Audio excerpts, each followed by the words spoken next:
class, hey professor, this is Kevin Rappa.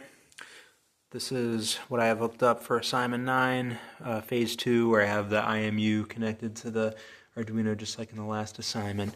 And then Raspberry Pi connected to the Arduino for SPI transfer to try to get the IMU coordinates from the Arduino to the Raspberry Pi.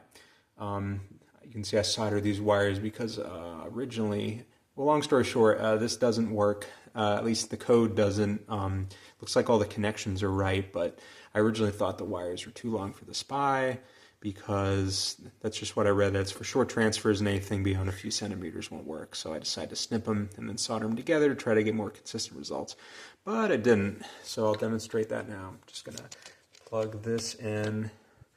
So now we got everything running here, and then waltz over my computer right here, and on the left I'm going to just print serial so you can see that it's actually printing what the IMU is sensing, which is correct. And at the end, this is the amount of times my SPI interrupt was called. So I'm going to attempt to transfer the 3 floats over. That occupies 12 bytes, and then an additional 1 for the first transfer. So I'm going to go over to the right pane here, and I'll run this, and this will just initiate 1 transfer, and it gets nothing. But you can see here, interrupt 13 times, and everything still works.